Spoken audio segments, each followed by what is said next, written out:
राज्यामध्ये मुसळधार पावसानं प्रचंड नुकसान, ओला दुष्काळ आणि सरसकट कर्जमाफी जाहीर करा. शेतकऱ्यांसह राजकीय पक्षांची सुद्धा मागणी. सरकार आता का थांबतंय? विरोधकांचा सवाल.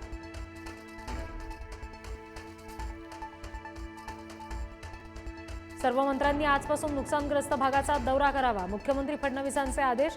तर केंद्राच्या मदतीसाठी थांबणार नाही. राज्य सरकार तात्काळ मदत करेल. फडणवीसांचं आश्वासन.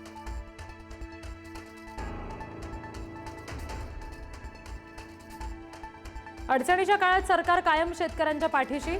दिवाळीच्या आधी शेतकऱ्यांना नुकसान भरपाई दिली जाईल. कृषीमंत्री दत्तात्रय भरणे यांचं आश्वासन. 26 ते 28 सप्टेंबर दरम्यान राज्यातील पूरस्थिती आणखी गंभीर होण्याची शक्यता.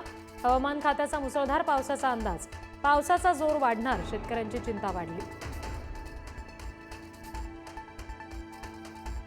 धाराशिवला अतिवृष्टीचा मोठा फटका. जिल्ह्यातील अनेक नद्यांना पूर. जनजीवन विस्कळीत. शेतकऱ्यांचं मोठं नुकसान. अनेकांच्या संसारात पाणी. धाराशिवमध्ये भीषण पूरस्थिती. खासदार ओमराजे निंबाळकर लोकांना वाचवण्यासाठी स्वतः पुरात उतरले.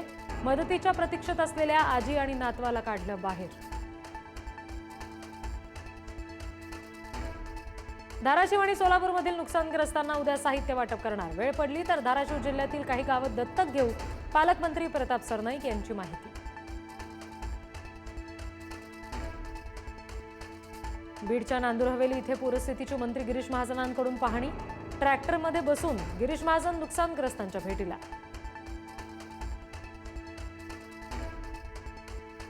नुकसानग्रस्त शेतकऱ्यांशी कृषीमंत्री दत्ता भरणे यांची फोनवरून चर्चा.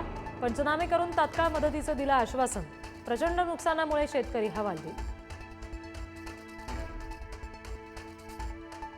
मुसळधार पावसानं सोलापूरला सुद्धा झोडपून काढलं. नद्या पात्राबाहेर पडल्यानं शेतात पाणी. खबरदारीसाठी ग्रामीण भागातल्या शाळांना आज सुट्टी. सोलापुरात सीना नदीपात्रात 2,08,000 क्युसेकने विसर्ग सुरू. नागरिकांना सुरक्षित जागी स्थलांतर करण्याच्या सूचना. तर अक्कलकोटमध्ये बोरी नदीच्या पुरामुळे 4 गावांना पुराच्या पाण्याचा वेढा. बीडमध्ये पावसाचा जोर कायम. सिंदफणा, गोदावरी, मांजरा नदीकाठी पूरस्थिती. सगळी धरणं ओव्हरफ्लो. बिंदुसारा धरणातून मोठा विसर्ग.